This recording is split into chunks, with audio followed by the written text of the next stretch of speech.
here ready for Greek chapters 19 and 20 of Mounts. You guys get 2 chapters this week, and these 2 chapters are hefty chapters. So I know you had 13 and 14 last week. You had the relative pronoun and the demonstratives, but and that was a tough week. But this week is also very, very tough. So so if you guys have any questions this week before the quiz about this material, feel free to email me, call me, 904-472-5019. But make sure you get your questions answered before you walk into your quiz. Okay. You are responsible for vocab for both chapters 19 and 20 this week. And we are now back in the verbal system, and we're going to be in the verbal system pretty much from this point on. Okay. So you need to remember the nouns. You need to be able to parse the nouns, parse the demonstratives, parse those things. But we are now running verbs for the rest of your Greek grammars. So with these verbs, you've been introduced to the present active indicative, the present middle passive, correct? Yes. Okay. What did you do in 21? What was 21? 21 was the imperfect. The imperfect. Okay, so you've studied both the present and the imperfect indicative. Okay. Now the present and the imperfect are built on the present tense stem as far as the verb goes. Now what we're doing, and that's the reason Mounts put them together in track 2. You would have the present and then the imperfect. Those are built off the same stem, so when you look at them, you're not going to be confused. They're pretty much the same word, okay? But these chapters, we're now shifting stems. So for some words, it's not going to make a difference. But as we'll see in chapter 20, for some words, it makes actually a significant difference. And it helps you, as much as it's irritating right now, once you actually get the hang of it, it helps you identify words. It's actually a good system. It'll help you as you're translating, as you're looking at things, go, oh, I know what that means. It's shifted tense stems, and it's got all the indicators to tell me how to parse this verb. So the future tense stem, the future active middle indicative, is going very well.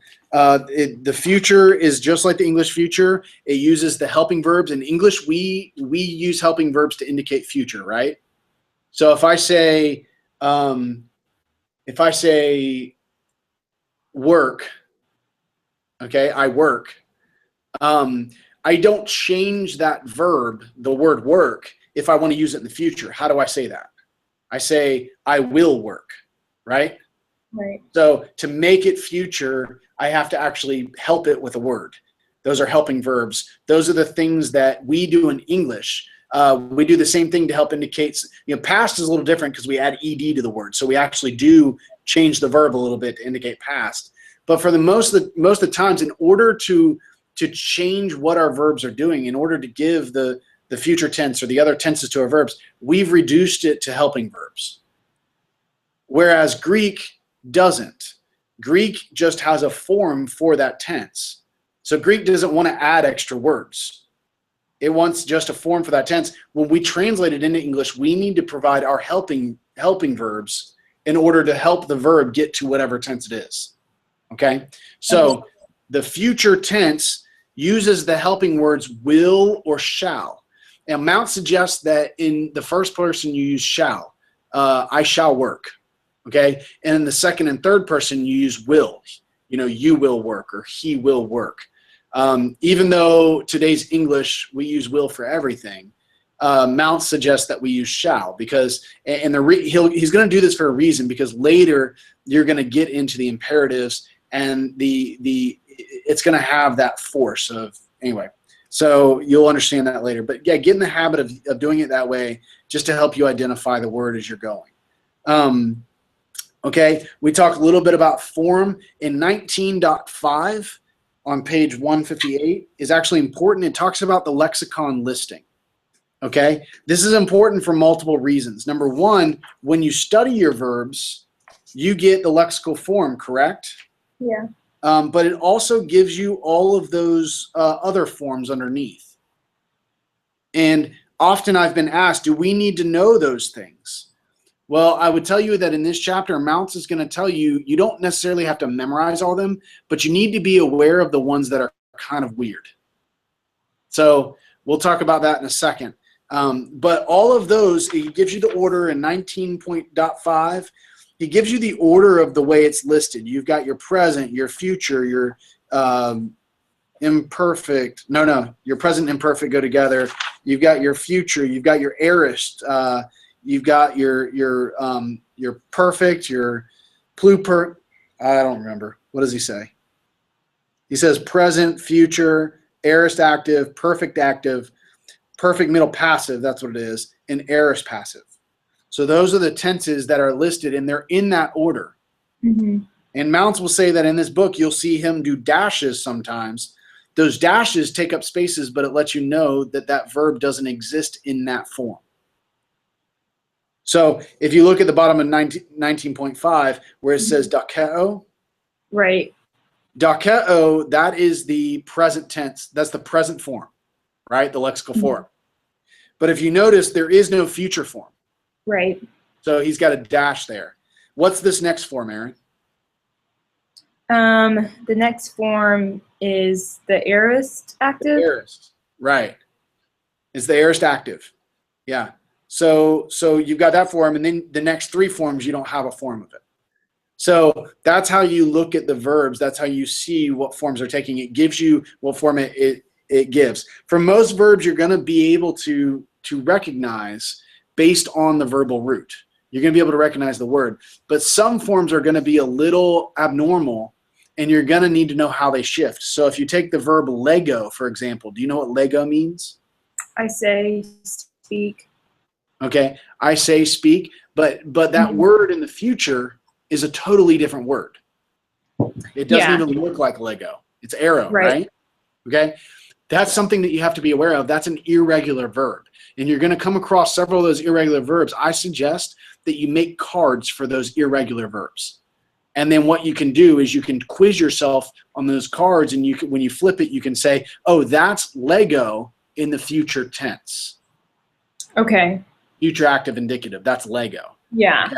So there's some that Right. have two roots. Yes, exactly. Yeah. Some have two roots and some will mutilate the root. But anyway, we'll get to that in a second. But yeah, so some, when they're totally different, when they're weird like that, which is not normal, you're going to only have a few of those. You need to make cards for those. Okay. And you need to just, I mean, there's no easy way. I can't tell you anything easy. This is where we start getting where sometimes the system breaks down.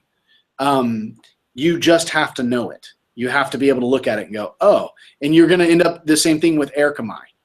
Erkamai, as you go across, it's going to end up aluth. And you're going to go, what is that? And you just have to know, oh, that's the other form of erkamai.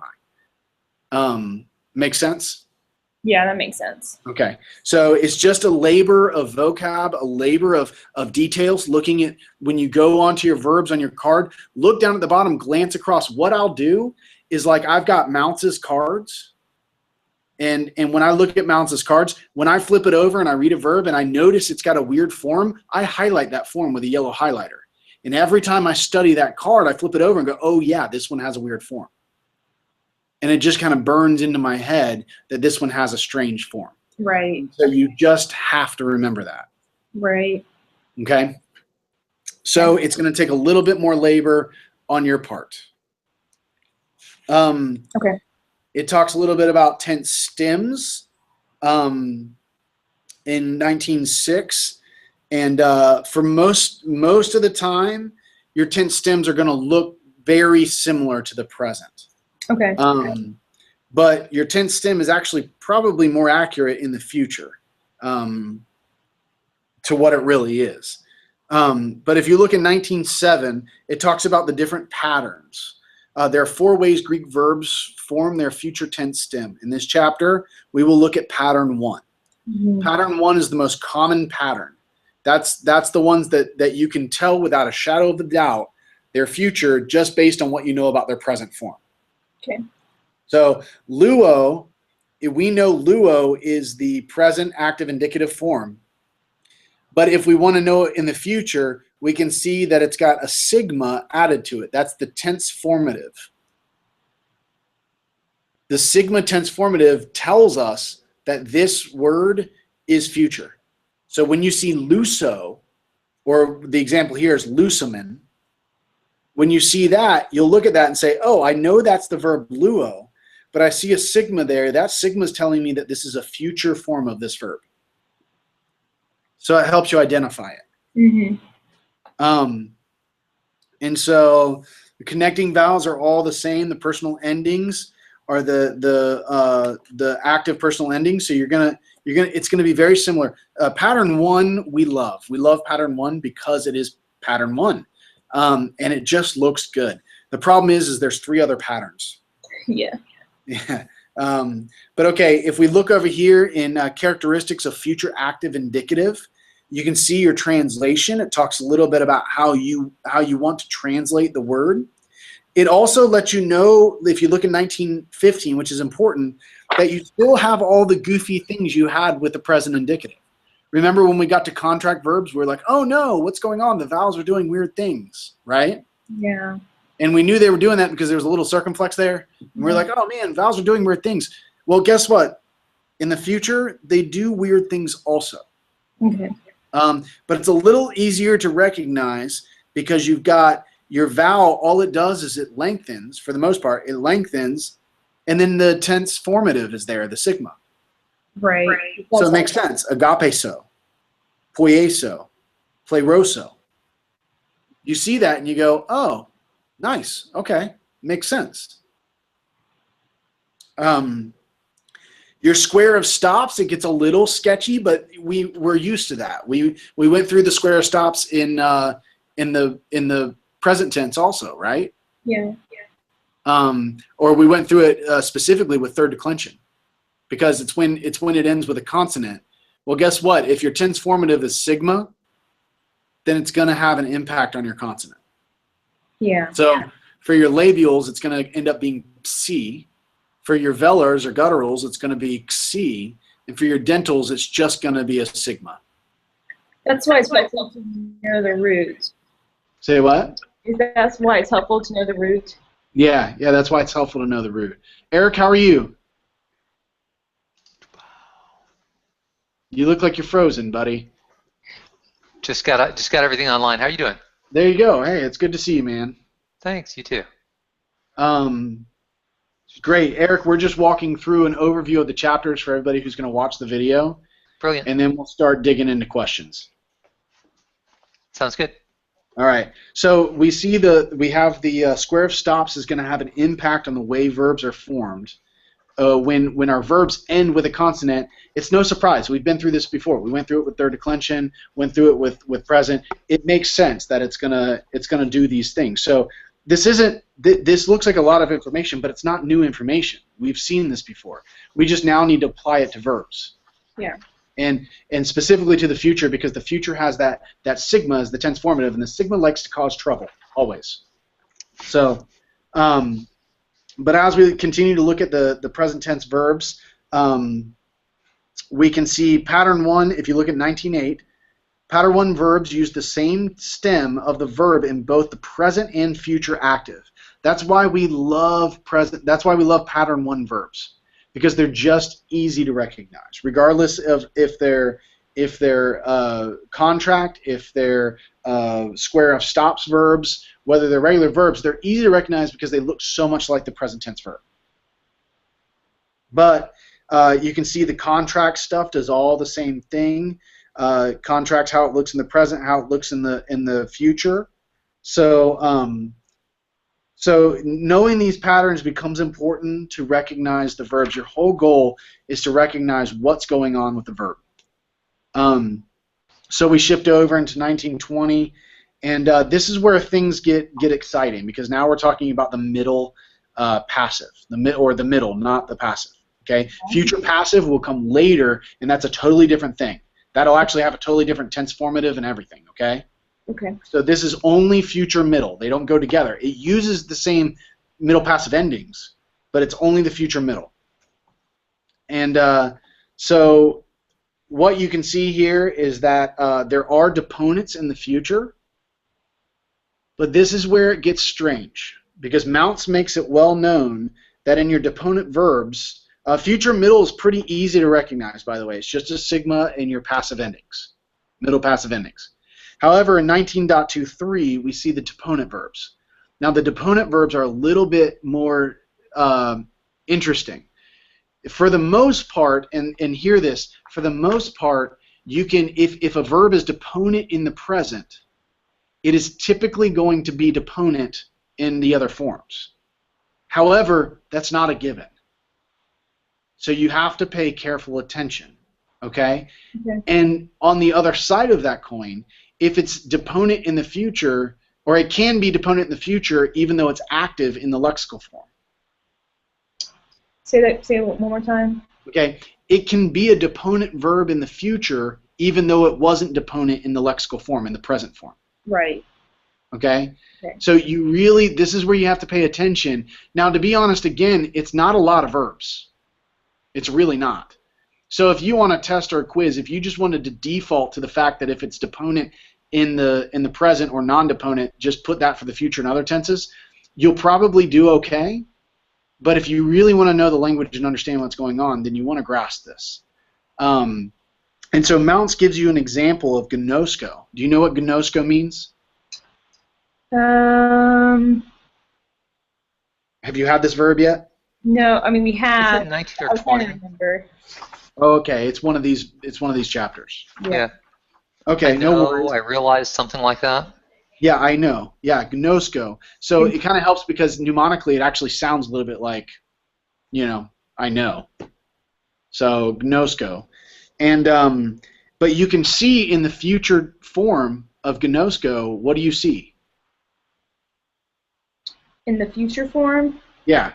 it has a passive ending. Yeah, it's got a middle passive ending on the card, on your vocab card, in the lexicon. It's going to have a middle passive ending. That means that this verb is deponent in the future. So if you were to parse gnosomai, you would have to parse it as a future deponent verb. So therefore, you're saying it's not deponent in the present. It's not in the present, but it is in the future. So you would still translate that as I will know? Yeah, you'd still translate it active. Okay. There's more to the middle than what we know, and grammarians are arguing about it even now. Grammarians are arguing about it, and it's going through a shift. But for now, as a grammar student, just translate it as active. Got it. Yeah. But it's important to recognize, again, Aaron, like I said, Aaron and Eric, what you want to do is when you're memorizing your vocab cards, and you come across something like gnosko, and you read across those other forms, and you recognize, oh man, there's a passive, middle passive form here. You want to highlight that and know that it's deponent in that form. Okay, except for the forms that are dedicated passive. That's different. Yeah, that are. When you say dedicated passive, you mean dedicated deponent? Well, it wouldn't be deponent, but like if you look at when he tells you all the forms, there's an aorist passive tense, which is the very last form on the verbal card. That's always going to be passive. That's not a deponent verb. It's just passive. Okay. So yeah, but in forms like this, the future that's active, your middle form is going to be a deponent verb.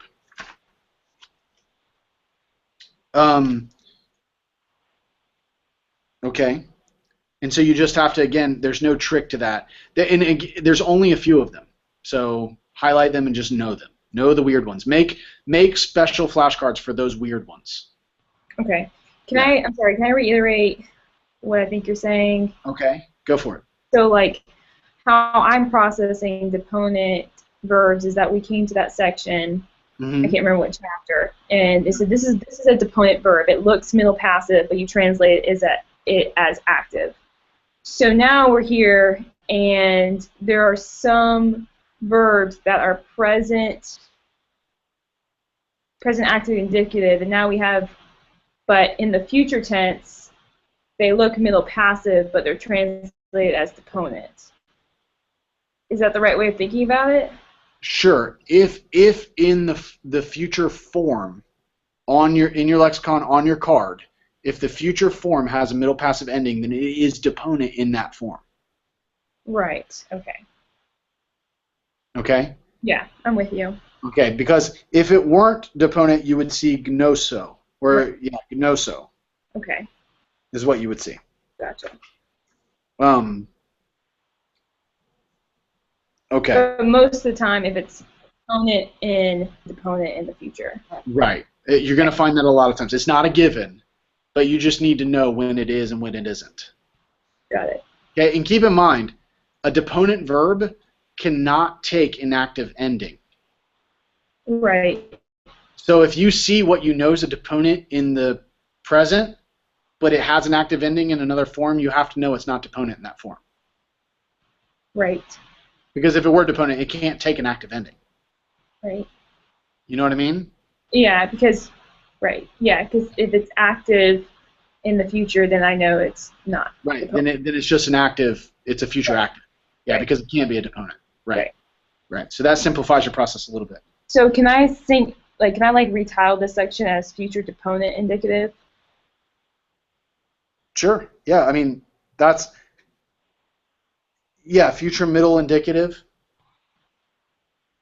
Yeah. Yeah, because middle right now we are calling deponent. We don't have We don't any have a middle. verbs. Everything we're learning at this point is deponent. Yeah, because it's either like M/P or D. Right. Yeah. There you go.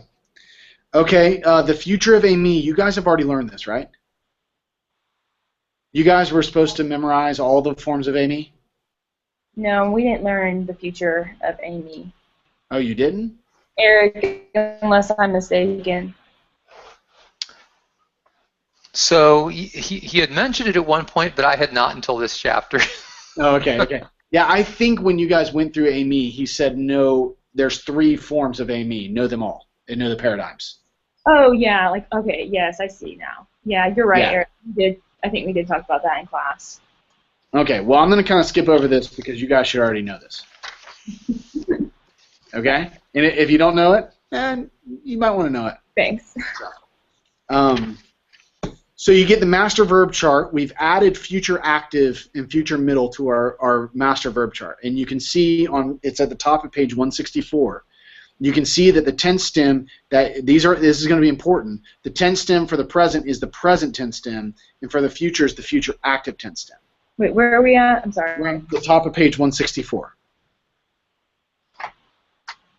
The master verb chart. Yeah. All right, 160. All right. You're going to see the tense stem. Present is the present tense stem. Future is the future active tense stem.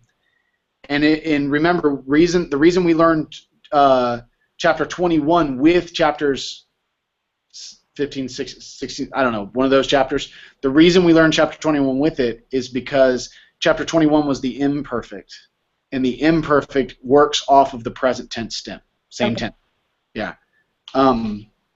Okay, moving on, overview of chapter 20, and then we'll dive into all of these pressing questions. Verbal root and tense stems. To give you the idea, verbs are formed off of a verbal root. Okay?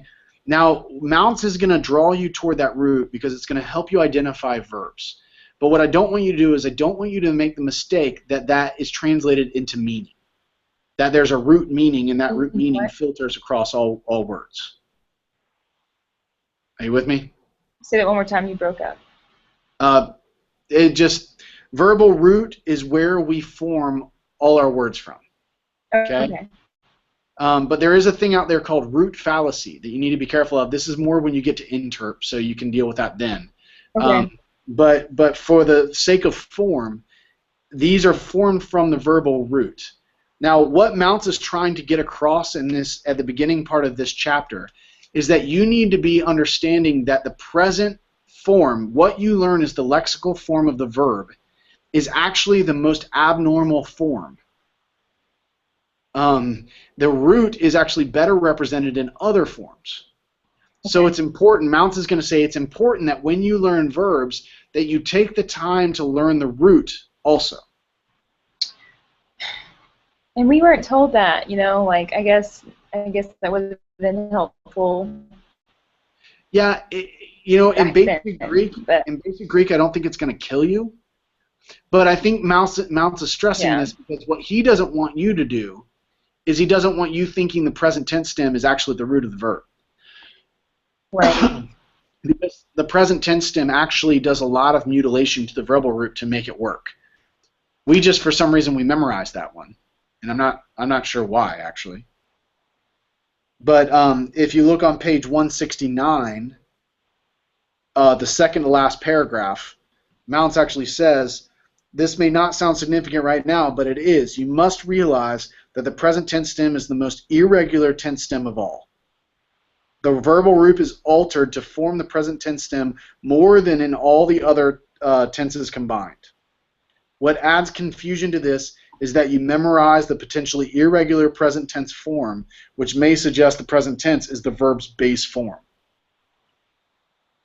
And it's not. That's really what he's trying to get down to. Okay?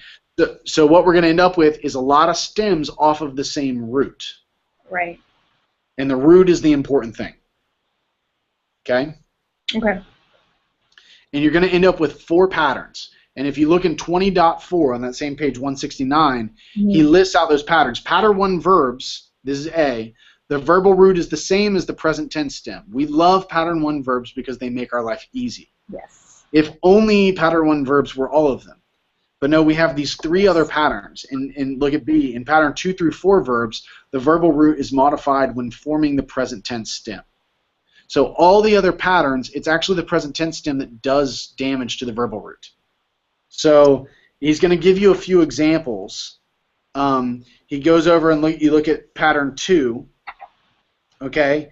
You look at, this is a couple of what I was saying. What happened is that the future, some verbs, look at pattern 2, 20.7. Some verbs have totally different forms in the future. And we talked about this. Lego is arrow, right? Erkamai has a totally different root, aluth. And hora has up. Those are totally different roots. That's the pattern 2, is that it's a totally different root verb. Okay? And you just have to know those. There's no way to get around it. You just have to know these are the different roots. So it's first one is present and the second one's future. Right. The first one's present, the second one's future. And the future is going to be the norm. That's what you're going to see pretty much throughout the rest of the structure. If you look at your card, Erkomai, you're going to see it looks very different in all the other forms. Okay, so the present is the bad one. Yeah, most of the time. Yeah, it's the most modified root, or the most modified stem, sorry. And so looking at section 20.7 there, so Erkamai is a deponent both in present and future. Right. But Horao is deponent only in the future, not in the present. Right. Good, thanks. Perfect. Yeah, you caught that perfect. Good job. Yeah, no, you're right. I don't think oppo is a word. Yeah, opso. No, you're right. Opsomai. Yep. Perfect. Okay, pattern 3. This one is fairly difficult. And it's not that it's difficult to understand.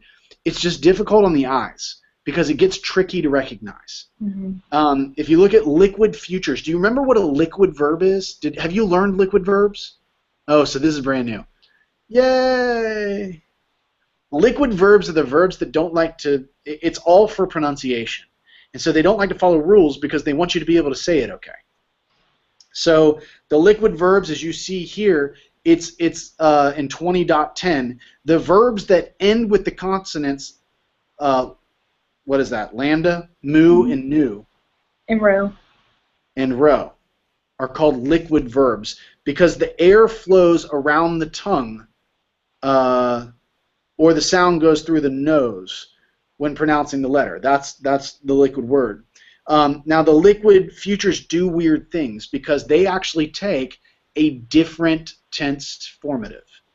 in order for it to sound okay, you can't make it, you can't do the liquids. You can't do the lambda, the mu, the nu, or the rho with a sigma right after it, right?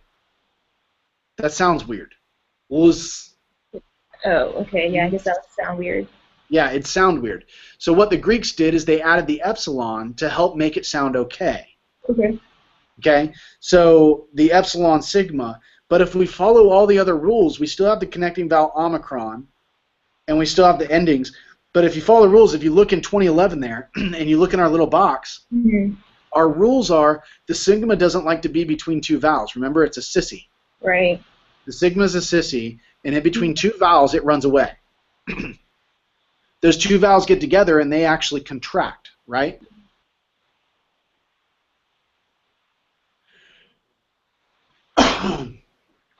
So in the future form, meno, in this is a one common, that's Hebrew.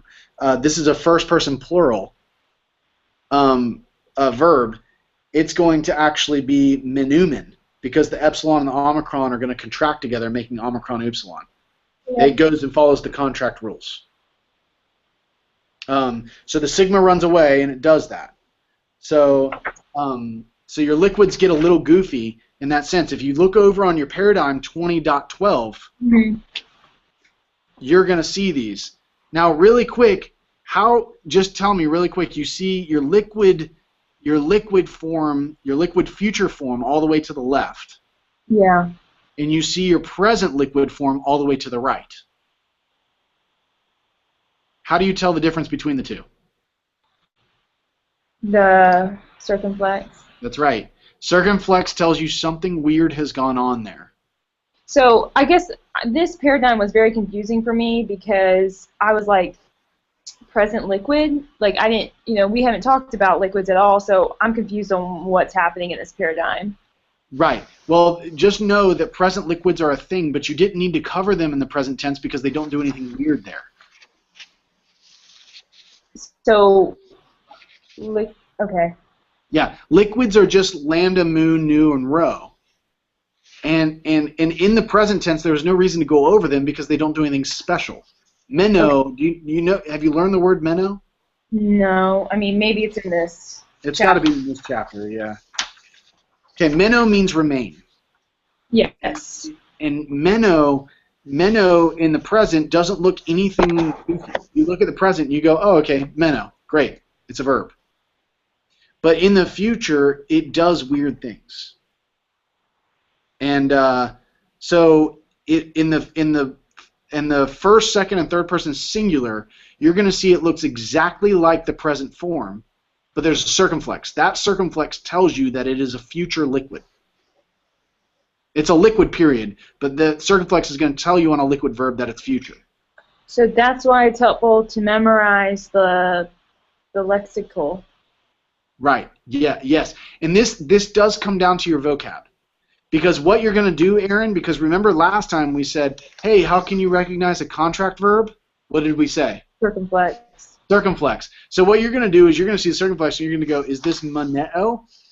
And you're going to go, "Wait a minute. I don't know a moneo. I do know a meno. Right. And if it's meno and that's my vocab word, and I see a circumflex, and I know it's got a nu and that's a liquid there, that makes sense. This is a future verb. Yeah. So you have to be able to create that filter in your head that gives you that logic to work through it. Yeah. And anytime you see a liquid consonant, lambda, mu, nu, or rho, you need to already be suspicious about it maybe doing something weird, especially in the future tense. Yeah, you broke up. Say that one more time.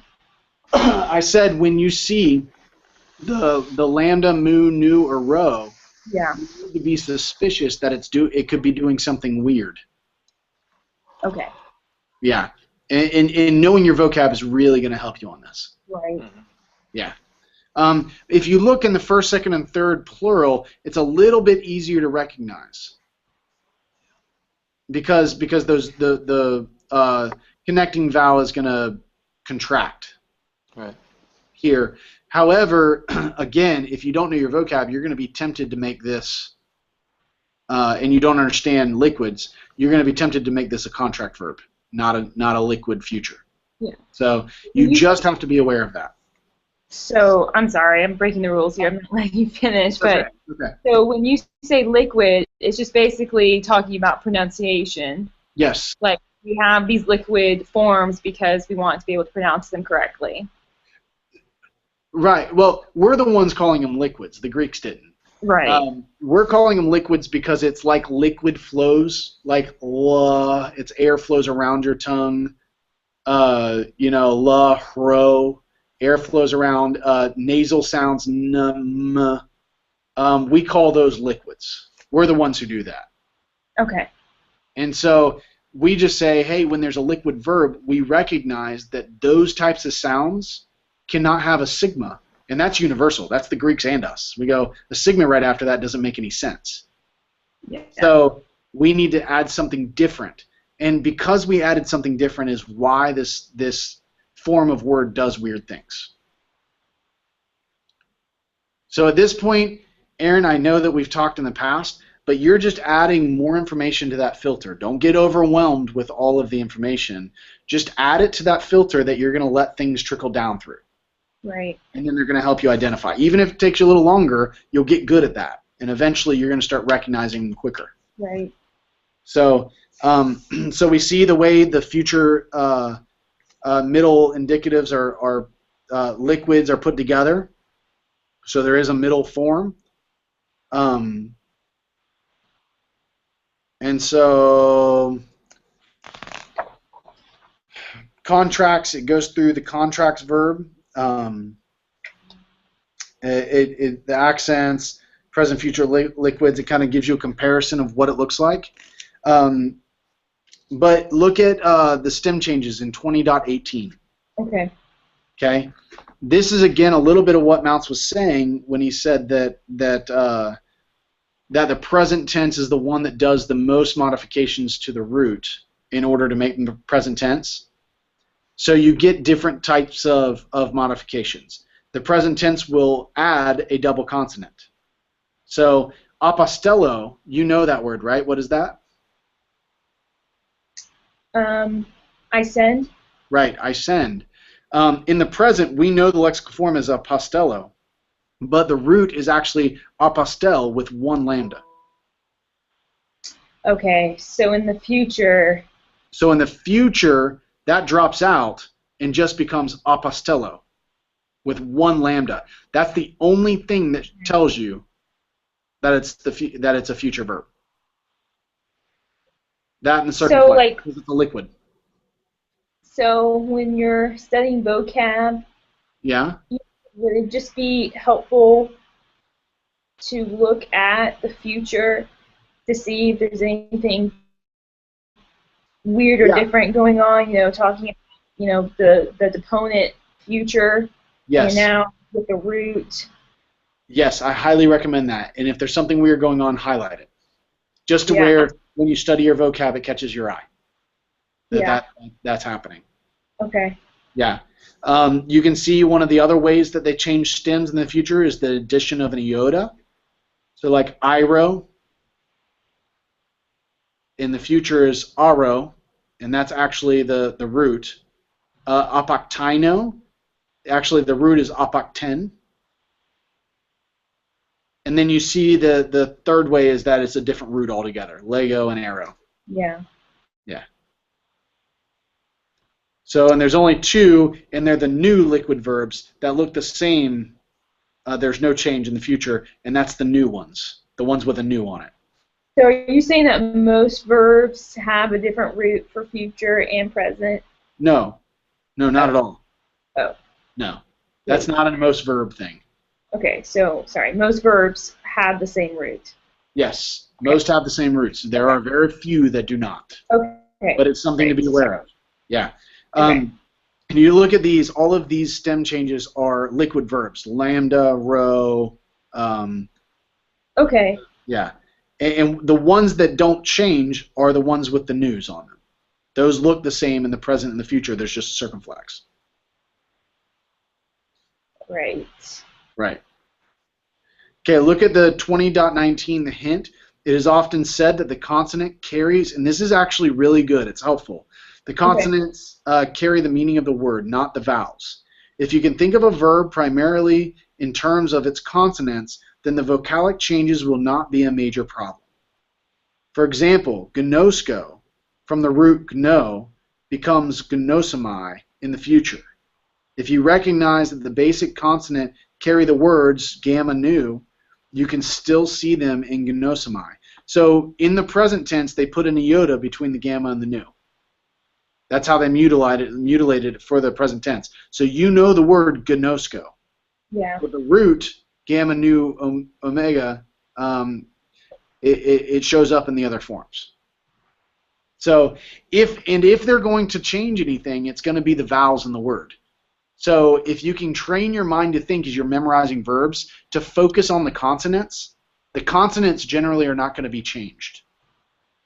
They're going to consist throughout the forms. Except for like different roots. Except for different roots.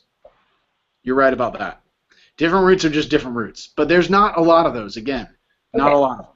Yeah. It's easy to memorize the outliers. They're not normal. Okay. Okay, pattern 4 root modified regularly. Are we in pattern 4s? Yeah. Pattern 4 is in the back, 20.20. Roots in this category are modified in regular ways in the formation of their present tense stem. In most of the cases, knowing the pattern is sufficient for recognizing an inflected form. However, in a few of the cases, it may be easier to memorize a certain form. These roots fall into 3 basic sub-patterns. Roots and stops. Roots that follow this pattern end in stops.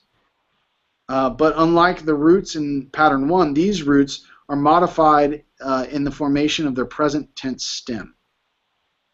So the present tense stem of the verb that ends in itzo or azo are generally formed from roots that actually end in a dental. So these are just a few little helps. Aso verbs, the present tense stem of the verb that ends in aso, are generally formed from roots that actually end in a velar or guttural. So you can see, like, for example, paraso, I trouble, the root of that is tarak. And baptizo is a good example. The root of that is a dental, baptid. So when you see those verbs, you're gonna recognize them. So double consonants, we saw those, balo, bal. We talked about those. Letter added, we talked about the iota being added. Apathon, you can see that. Apathnesco.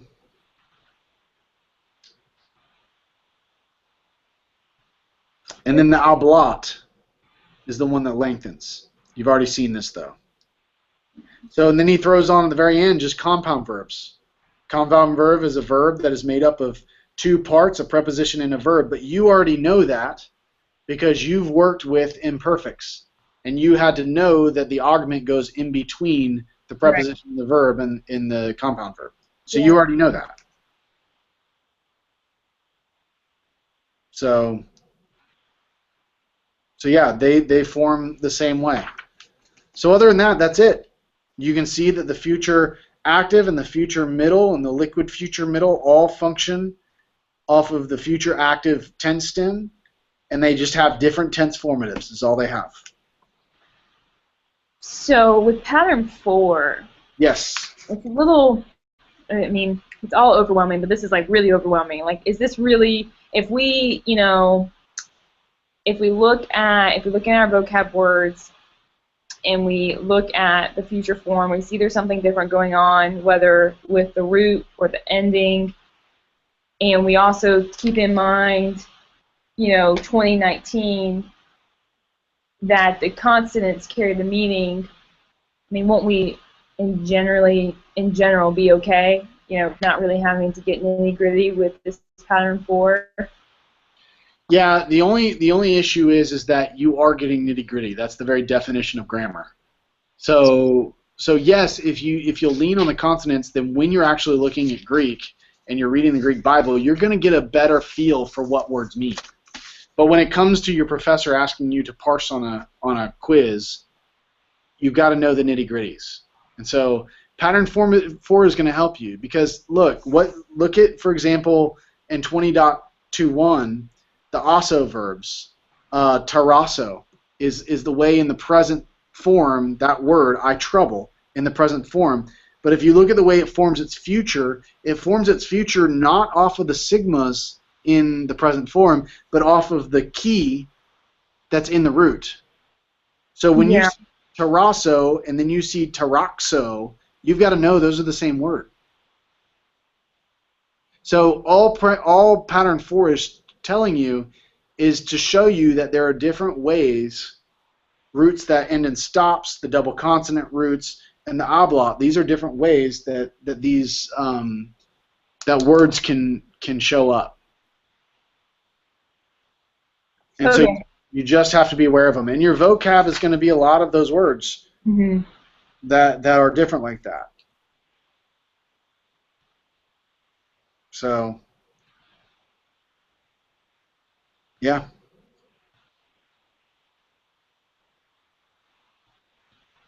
So yeah, I mean, he gives you words like your vocab for this week is aro, apactino, apostello, baptizo. I mean, all of them are irregulars. And most of your irregulars end up in this chapter. Okay. So, egbalo, crino is a liquid. Yeah, I mean, he just throws them all in here. Great. I mean, there's a few others, but he just throws them all in here. You learn those vocab, you're good to go. All right, now that we've finished with that, let's do what you guys want to do. This week for your quiz, you need to know it's the same format, parsing and vocab. Your parsing, you really want to be up on these verbs. I mean, you don't want to forget, like your demonstratives, for example. You don't want to forget that paradigm, but you really want to be up on your verbs. Okay? Wait, say that, like, know the demonstrative. Yeah, you might want to be up on your demonstratives. Okay. And how to parse them and things like that. But you definitely want to be up on your verbs. Your verbs are going to become important. You're going to get present. You're going to get future. You're going to get imperfects. So you got a variety on this quiz. Okay. So it goes back, and you've got to remember how to do the perfect and imperfect, the augments, and all that stuff that you studied several weeks ago. You gotta drudge all that up and make sure you remember it all. So it was too long ago. How are we gonna memorize all of it? It can be done. So let's hit this stuff. Where do you want to hit? Where do you want to head? I want to work on parsing. Eric, is that something you're okay with, or do you want to do something different? Yeah, I'm good. Parsing's fine. I actually have to roll in about 5 minutes. I teach a class at UF, and I have to meet with my students in a couple of minutes. So, whatever you want, Aaron. Eric, is there anything specific that would help you right now? Actually, what you just did was great. Okay. It was very helpful. Thanks. Do you feel like you have a grasp on it? I certainly will by Wednesday. Sure. Absolutely. All right, Eric. Well, we'll keep going, and you can tune in for the any of the other stuff afterwards, and we'll get you through this quiz this week. So, sweet, thanks. Have a great night. All right. All right, let's do this thing. Okay. I'm tired of playing games. Let me get a sheet of paper. Tired of playing games. Okay. Yeah, that's totally what we were doing.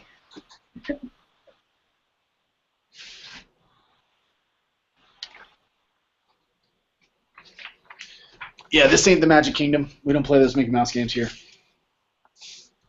Here we go. Let's parse some fun stuff. Let's parse this. I started writing that in English. Hold on a second.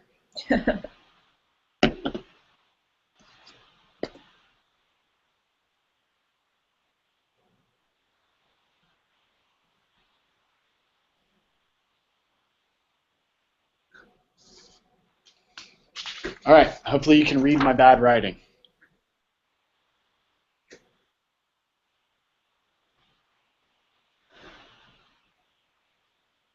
All right. Now you know how to pronounce that.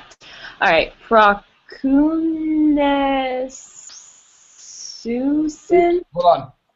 I'm sorry, there's supposed to be a sigma in between that omicron and kappa. Pros. Proskunesusin.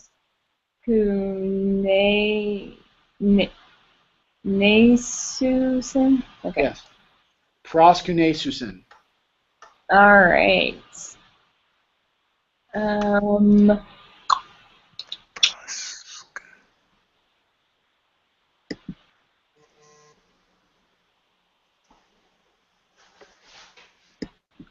Do you recognize the word?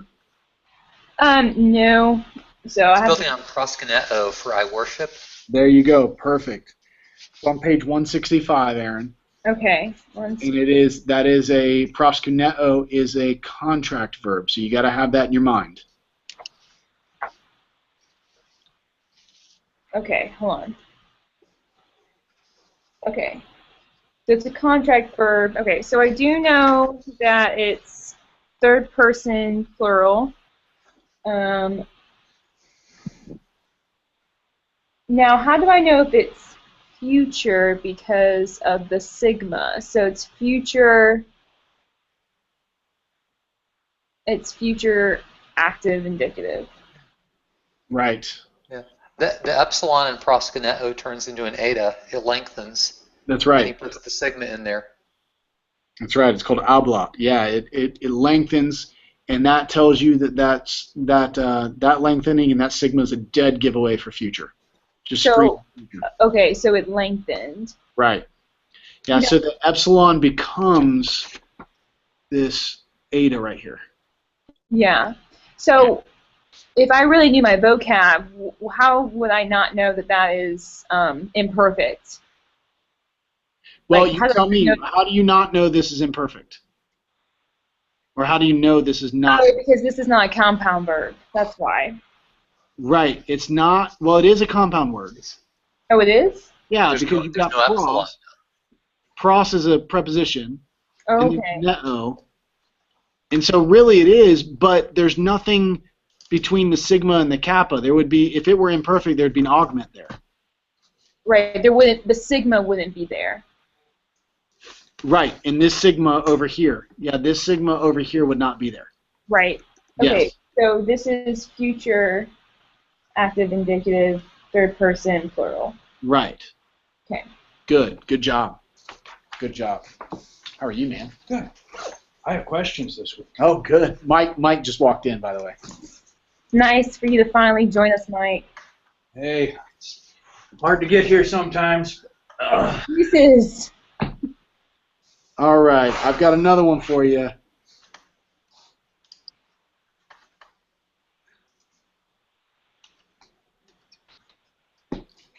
Okay. Eric, this one's all you, man.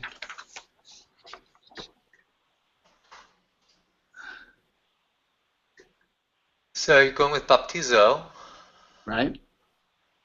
OSA. So it's third person singular, future active indicative. Good. Man, you're on it.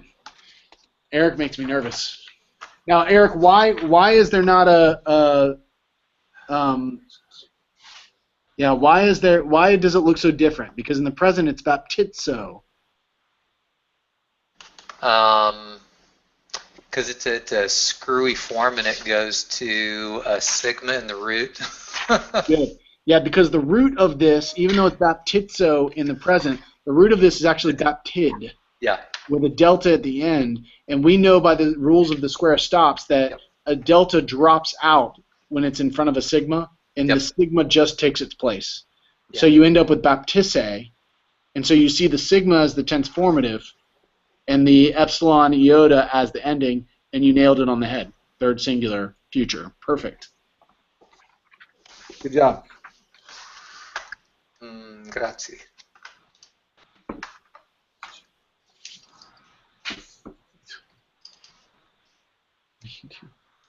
Have you asked this one? Okay. Because this is when I learned how the heck it gets to this.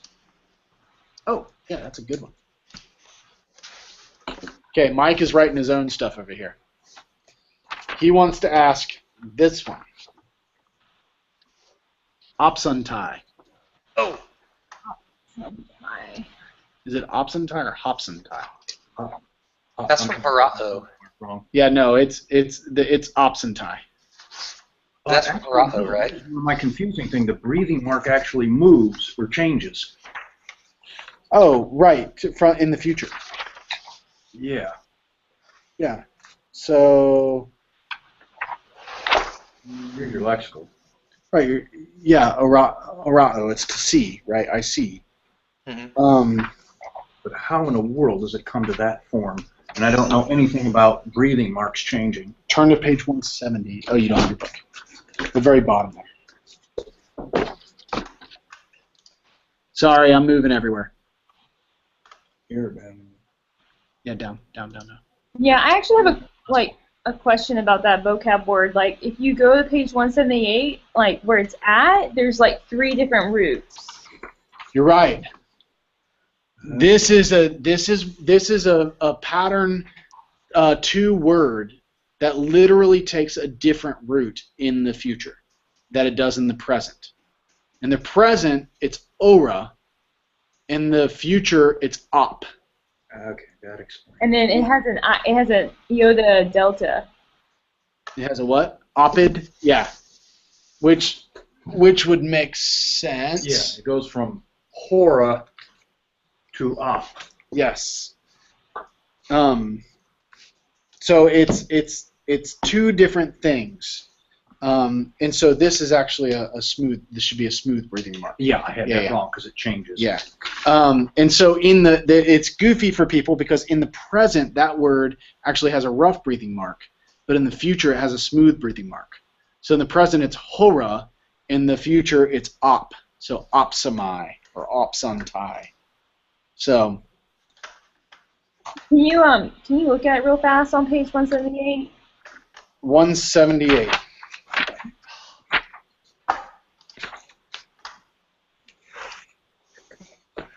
Okay.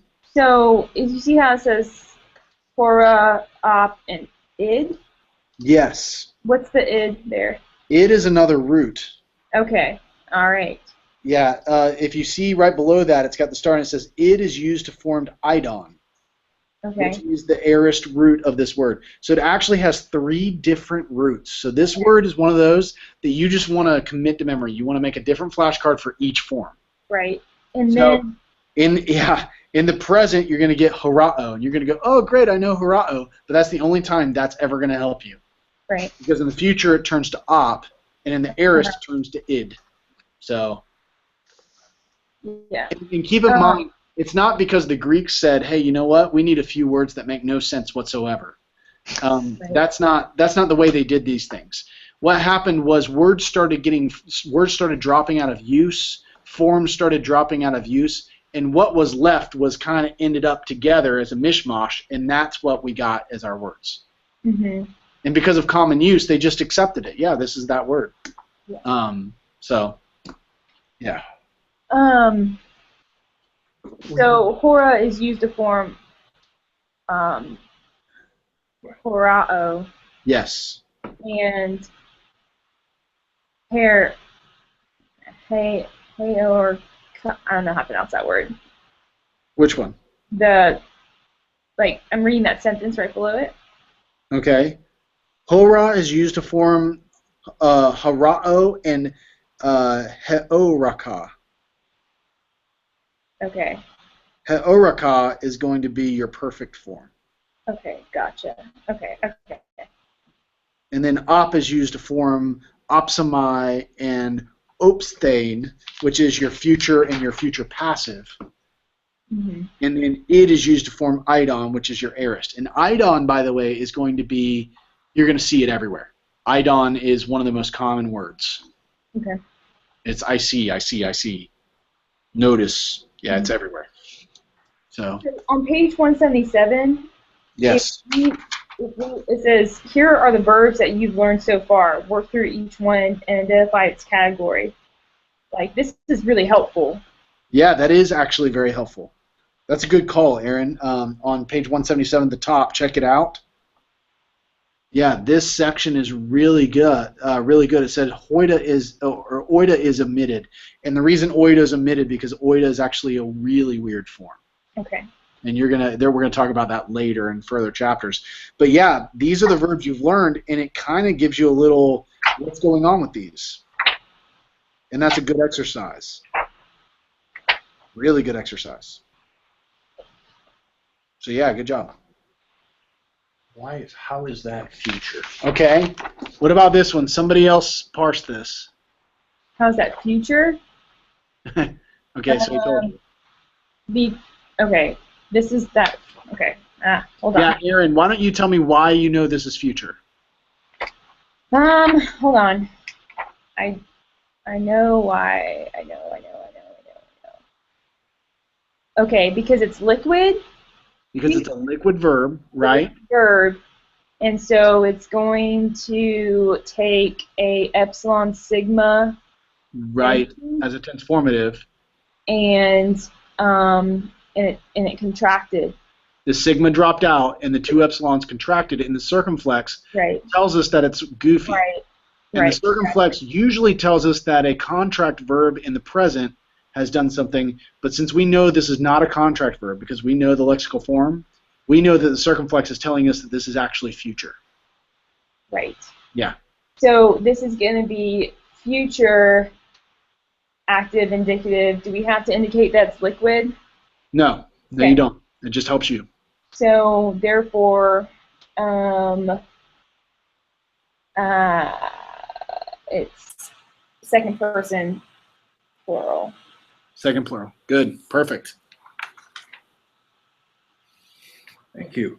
Yep. I was doing that one this morning. Did that? But yeah, because I'm looking for the sigma. You're looking for the sigma. Now, looking for the sigma, and it wasn't there, and I'm going, that's not future. The liquids are very important. 20.12. The liquids become, 20.12 on page 172. The liquids are a specific portion because what the liquids end up doing is they end up because all the liquid sounds, the lambda, the mu, the nu, and the rho are all sounds where air flows around. So that's why we call them liquid. They're a flowing sound. La, ra, Those are all nasal flowing sounds. We call them liquid, but each of those sounds can't take a sigma right after them for pronunciation. It would be too weird. They just sound too weird. So for the future, it can't function like the other verbs where they just stick a sigma on it. Those liquids have to have something separating them and the sigma. So they stick an epsilon in there. So the tense formative is the epsilon sigma, and then that creates problems because we know from all the contract stuff that when two vowels squeeze a sigma, the sigma is the sissy, the sigma drops out, and the two vowels end up contracting. And so future liquids end up doing weird things because the sigma can't hang between the two vowels. And the issue is that the future, you've got to know your vocab at that point because the future liquids look a lot like a present contract verb. So you're going to look at that and you're going to be trying to make up meneo instead of just meno. You're going to try and say meneo, and you're going to go, wait a minute, I don't know a meneo. I do know a meno. And if you see that liquid in there, the lambda, mu, nu, or rho, that should identify you. Yeah, that should identify that, hey, something weird is probably going on here. Yeah. Anything else for you? Question. Yes. Baptizomai. Okay. Okay, its lexical form is baptizo. Baptizo. Baptizo, yeah. Yep. But in its form of baptizomai, is it deponent? Hold on. There is no baptizomai. There is no baptism. I mean, it's. Yeah, there is. Okay. I mean. Well, I mean, there. Yeah, it's as I was parsing this morning, it came up on the app. And well, no, I mean, like, it's. That just means, like. That's what was confusing me on it. Yeah. Here's my thing. Here's the thing. What I want to ask you is, do you know where that that verb is? When you study it on your cards, do you have that verb? It's in one of the two chapters. It's just in there. I mean, what chapter is it in? Yes. It's either in 19 or 20. It's one of these two? It's on page 178. Okay, so it's in 20. All right. if you look here, Yeah.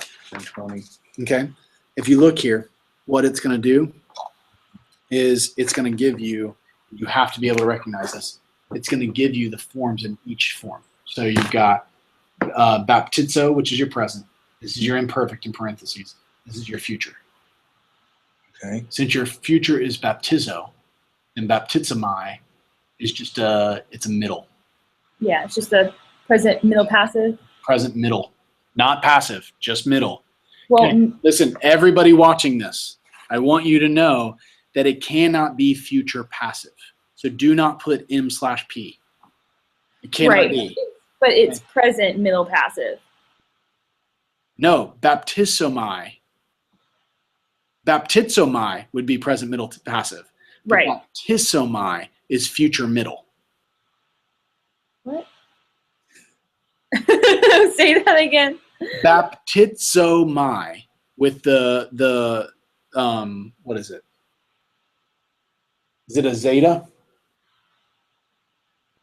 Yeah, that's a zeta, right? Yes. Okay, with the baptizomai with the zeta is a present middle passive. Yep. Right. Okay.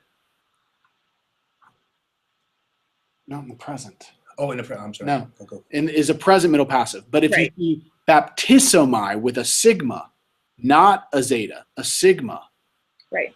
that's telling you that it's future and it's future middle. But It when I'm cannot be future middle passive. but it's not like, okay, hold on. Like, I'm not saying you're wrong. I'm just No. trying to process through this. So, like, if you look at on page 178 and you look at the future form, Yeah. it's not deponent. It's Yeah, It's I see it now. baptizo. Yeah, right. It's not deponent. And it actually has, it's actually augmented or changed. So What is that word? Sorry, my back's out. Sorry, which one are you talking about? Where's Baptist? Right there. Baptizo? Here. Oh, that's a perfect. Don't even worry about that. That's perfect. You don't know that yet. Oh, okay. Yeah, and that's aorist. Okay. So that's what you're working with. And this is future passive. You don't know that yet. So these are the only ones that matter to you. Okay, this parsing Yeah. app I was using was giving me this, and Oh, yeah, that's perfect. That's way down the road. okay, Yeah, you don't That's know messing that. me up. Yeah, you don't know that. That's, Yeah, you're right. Yeah, actually, no. This is perfect. This is hold on. That's perfect. Where the blank is. That's actually it's aorist passive or perfect passive. Yeah. Okay. Well, we don't know that, so it's okay. Yeah, you don't know that one. So your parsing app is jacking you around. Yes. So anyway, So you understand what my confusion? I understand what you're saying. Okay. But anything that's an oh my Perfect middle passive is still the opponent no matter where it is, right? No. No.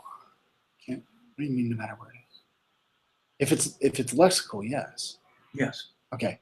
But you said if it's oh my anywhere, that's not true because Only if it's lexical form is all. if it's on your card and it says oh my, it is deponent.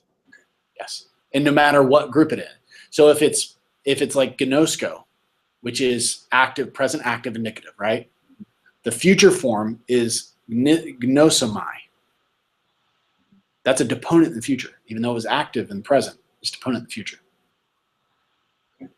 So that's important to know that it doesn't, because it's deponent in one form, doesn't mean that across all the tenses it's deponent. It can be active in other tenses. Or if it's active in the present, it can be deponent in other tenses. You just have to know that. You've got to look at your cards. And what I told them and Aaron is I said, look at your cards and scan those things. When you see something that looks off like that, either a root's changed or it looks like it's got a deponent ending in one of the forms, highlight that, not one of the forms, because in the end, you're going to have only passive forms. Don't worry about those. I'm saying in one of those first two, when you see a middle passive ending, highlight that because it's deponent in that form. And you need to be able to know that because when you go to parse it in the future, you have to parse it as a future deponent. Make sense? Yeah. Yeah. And that's at the bottom of, we talked about that in 19.23, at the bottom of 162. So you want So to. there is no future deponent for baptizo. Baptizo? No, that was baptizo my is misunderstanding. baptizo is future active. Right. Not- Okay. Nope. All right. But if baptisomai were to show up, which right now all you know is deponent, so it's not going to. But I'm just saying, if the baptisomai were to show up, it would only be a middle. It cannot be a passive, because passive is going to have a totally different tense formative. It's going to Okay, have but we haven't got to that yet. We haven't gotten to that. But what I'm Okay. saying is that the way you thought about the present as middle passive, you cannot think about the future the same way. Okay? I said that is because that's how our quizzes have been. Yeah. Up to this point, when you parse a present, you would parse it present, middle, passive. Right. If it had a secondary ending. In the future, you cannot do that Okay. because it's not middle passive. If it's passive, it has a totally different tense step. It has a totally different tense formative. Okay. And it's actually face. It's theta, eta, sigma is the tense formative, and that's going to identify for you what a future passive is. But if you see the secondary ending on a future, it's either deponent or it's a future middle, period. You with me? Okay. If I see If you If see I a see a secondary middle- ending with just a sigma tense formative, it cannot be passive. It has to be either deponent or future middle.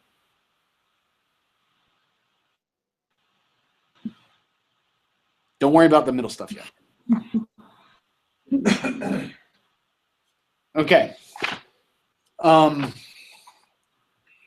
let's do more parsing. I don't want to confuse you. How are you feeling? Yeah. Like I just want to reiterate what you just said Okay, out do loud. it. Go for I it. learned. So what you're saying is if I see a secondary ending and it's dealing with a sigma or a future verb, a future tense verb, it's either going to be middle or deponent, because later on I'm going to learn that passive endings are different than middle. Right. Hold on a second.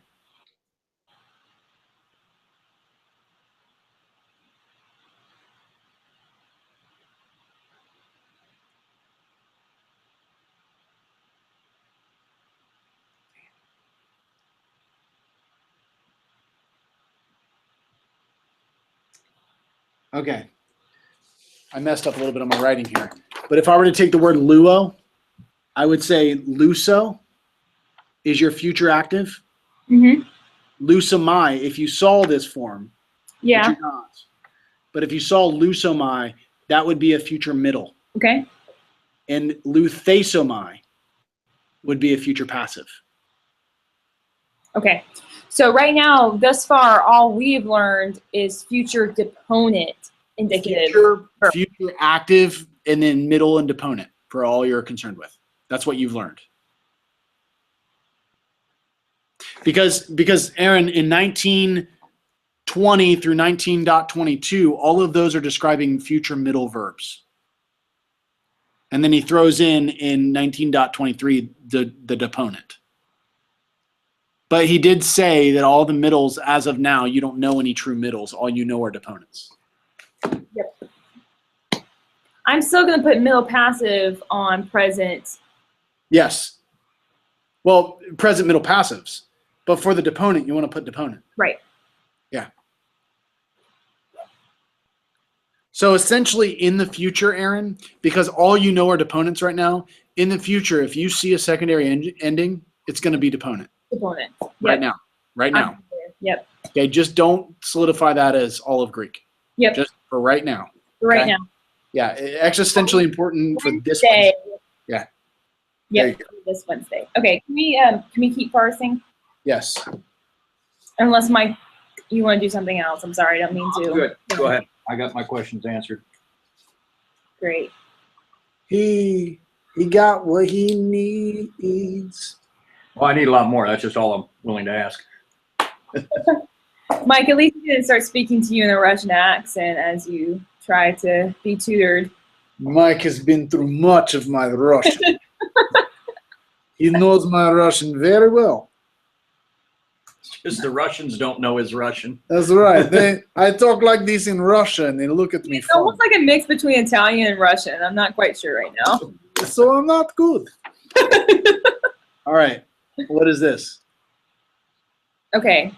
All right. That's graphe, right? Good. You recognize the like. That's always good. If you can just pick up what the word is, that's a good place to start.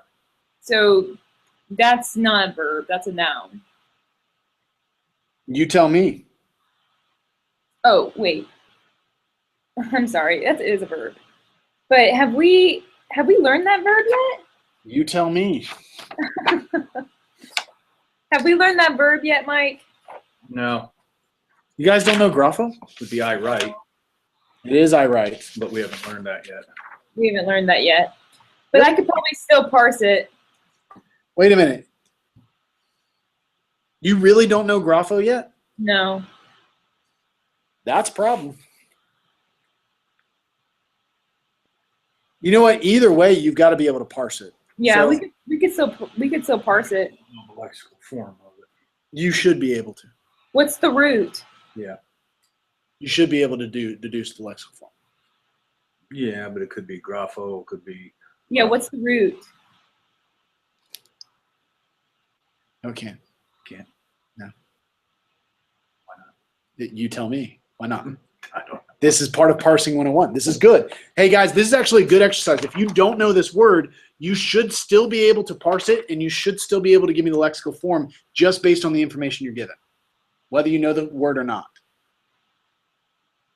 Okay, so the word is in the verb, in the lexical form, it's grapheo or grapho. Which one? Grapho. Okay, why why grapho? Why Yeah, I guess you would have an epsilon still there. not grapheo? Because it would be contracted. Would it be contracted, or have you determined what type of verb this is? Or what the tense is? What the tense is? I'm assuming it's present. Okay, you just told me the lexical form is grapho. Yes, If it were I did. present, I think you would still see a phi. That's a psi. Maybe I'm getting my alphabet confused. Okay. It might be. Oh, okay. Okay. All right. So, Huge. alrighty. If the lexical form is grapho, then, okay. Give me a second. So then, I'm assuming the root is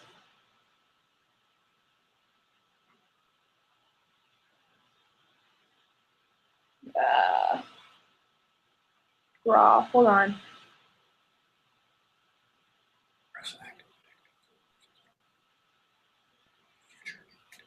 There you go.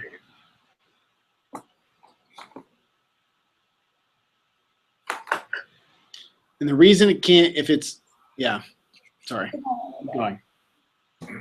What tense, Aaron? Well, I know it's future. Okay, if it's future, why can it not be grapheo?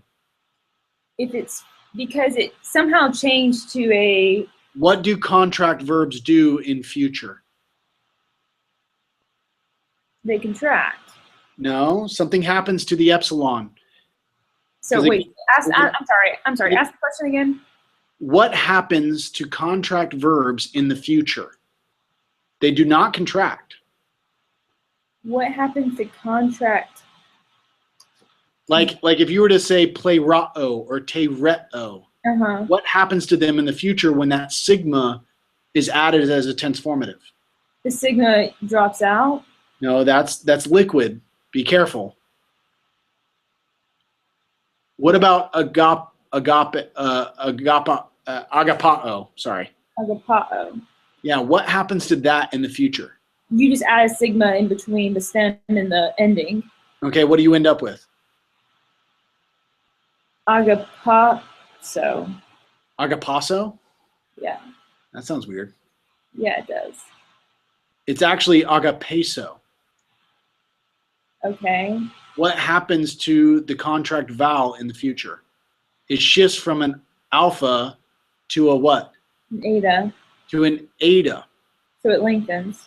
It lengthens, right. So the reason you know this is not a future form or a future form of a contract verb is because you would see a lengthened epsilon if it were grapheto. And you don't see that. You lost me. I know that's like, okay, can you point me to the rule? Yes, I can.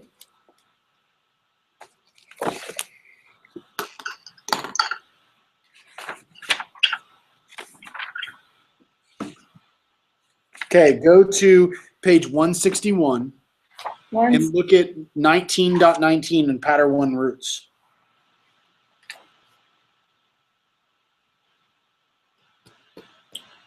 Look at contract verbs. Under contract verbs, okay. Yeah, you can see in 1915 on 160 also. Look at 1915 on 160. That's better. Yeah, so that's where, yeah. So the alpha will lengthen to an eta, the epsilon will lengthen to the eta, and the omicron will lengthen to an omega. Okay.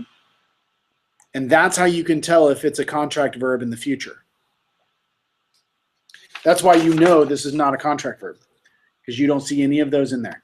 Would it have Right. So okay, so that's why I got confused because I saw the PC and I was thinking contract, but it's actually a square of stops. It is good. Good. Okay. So I know it's future because if I know the lexical form is grapho and there's a PC, then I know it's a future because it's hitting, because there's a sigma being added that makes it into a PC. Good. Perfect. That's good. So, that's the way to use your head. So therefore, it's future, future active, indicative, third person singular. Yes. Perfect. Good job.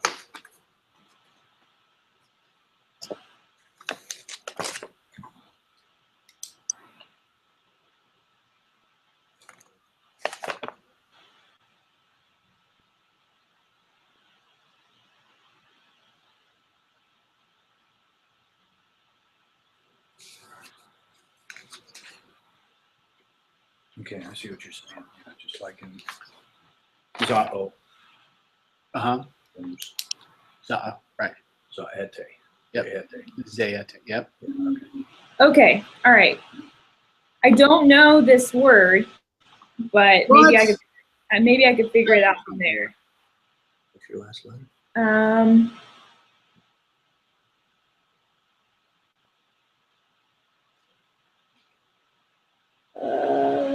Wait. Is this a noun? I don't know. You tell me.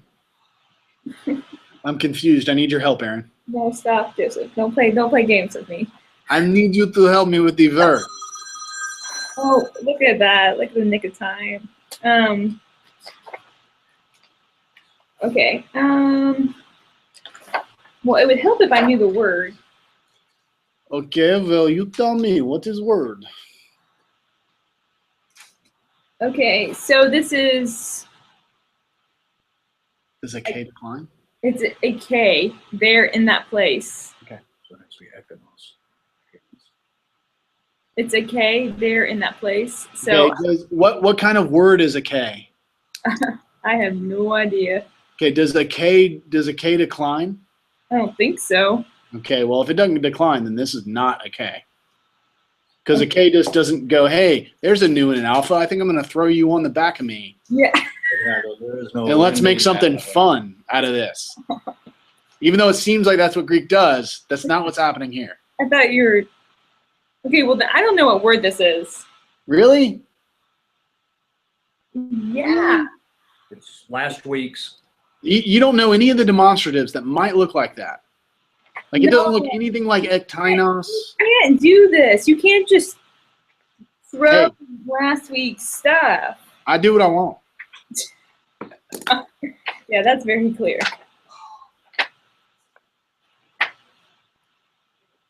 Is this demonstrative? Oh my gosh. Let us jump back to demonstrative. Chapter 13. 13? Yes, chapter 13. Look at page 108 at the very top. Okay. Wow. I hold the word up again. All right. So You tell me what we got here. nominative or accusative, neuter, plural. Good. In the lexical form? Ekinos. Ekinos. Ekinos. Good job, Aaron. Yeah. Thank you, Hey, textbook. you may want to just, I mean, I'm just saying, like sometime, I don't know, before Wednesday, just look over that paradigm there in 13.5. It's not a bad one to look over. Not a bad one. Yeah. Okay.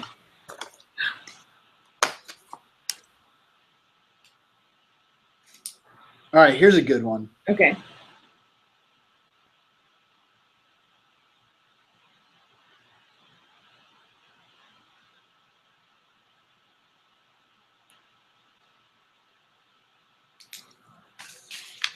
All right. What do I got here? This actually has a breathing mark. Okay. Apostolate. Yes. Okay. Yes. So I know this is apostolo, and this is present present active indicative second person singular. No. You got some of that right. Okay. Is there anything off about this word? I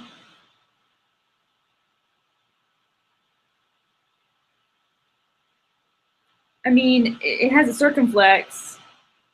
Do you remember the lexical form of it? I just thought it had like a lambda, another lambda, and an omega. Wait a minute. If the lexical form has another lambda, Yeah. then that would be the present tense. So this couldn't be present active indicative because it's short of lambda. Okay. So it has to be future, but where's the sigma? What? This looks like a liquid verb. Dropped out. It's a liquid verb. It's a liquid. It's got the, yeah, and so the tense formative is the epsilon sigma, not just the sigma. Okay, so it's future. It's future active indicative. Yes. Third, second person Singular. singular. You're Wow. right. It's future because it's a liquid. Okay, This little okay. circumflex tells you what's going on. So, okay, if I were to just, okay, right now, with how my mind is working, if I were to first look at that, I would say circumflex. Okay. That's my first indicator. So that would mean my first reaction would be contract. Okay. But You see that lambda there and you start going, wait a minute. I know that's one of the liquids. I know that's one of the liquids because it's because it's a lambda. So Right. if I know it's a liquid verb, do I really can, like, my line of thinking think that, oh, there's something probably funky going on? Well, if it's a liquid verb, yeah, it's a good possibility something's going on. But your main thing is because you know your vocab. If it's a contract verb, if you see that circumflex and you go, oh, this is a contract verb, you're going to go, this verb must be apostelleo. And you're going to go, no, stilettos are shoes that I buy, not the end of a verb that I know. I do know a verb that is apostello. Right. Okay, so that's right. So if I say, okay, circumflex, contract verb, okay, my vocab will be uh-oh. Yeah. And I know that that's not the case. Circumflex is a contract verb in the present. Right. But in the future, if you know this is not a contract verb, but you still see that circumflex, you go, wait a minute, this could be a liquid future. Right. Okay. Yeah. Okay. And plus, I see that it's short of lambda, and I'm pretty sure the professor didn't make a typo. Right. And if it's short of lambda, then that tells me that it's a different root. Right. It's a different stem. Sorry, not a different root. Different stem. Different stem. And that's a future stem. It's a different stem than the one I know. Yeah. So, yeah. Okay. You okay, Aaron? Yeah, can we, I mean, do you mind if we keep doing more? We can. No, we can do it. I got to plug my charger in, so hold on. Okay. Mike, if you want to do something else, please, you can chime in. Yeah, Mike stepped out for a phone call. Oh, okay.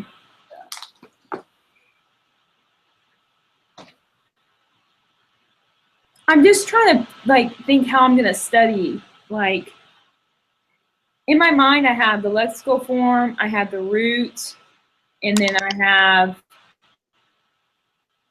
look at the future. And I don't know how to study. I don't know if I should, because there's like Mounts gives you like different options of how to memorize, and I'm trying to pick which option. You know, like he's saying, okay, if you know the consonant, then you're fine. If you know all these rules, then you're fine. If you know the root, then you're fine. It's just like, okay, which, you know, I don't know. I'm trying to figure out how to study. You actually need all of those. That's the sad thing. That's great. That you need to be, when you look at a word, it's the consonants that need to stand out of the word. But that's not the only thing you can know. It doesn't mean you're fine. When you look at a word, the consonants need to stick out because those are what are going to help you identify that word in weird forms. Okay. But also knowing the root is going to help you a ton, because if you know a root, then you're always going to be reverse engineering the word to the appropriate point. If you're always trying to reverse engineer a word back to the present tense, you're going to get messed up because the present tense actually does mutilation to the root. Okay. So it's just like a combination of all those things. I'm trying to find this one linear track, and that's just not going to happen, is what you're telling me. No, you've been linear up to this point. Now your mind needs to expand to the non-linear. So now it needs to become a quilt. Okay, yes. We'll go with quilt or spaghetti. I mean, whatever you want to call it. It can't be a waffle anymore. Can't be compartmental anymore. Yeah. Okay. Great. All right, Aaron, I'm going to end this broadcast on everybody. Okay. Everyone, thank you for tuning in. If you have questions, please get a hold of me so that we can make sure you're clear before you step into your quiz and before you step into this weekend. All right, see you later.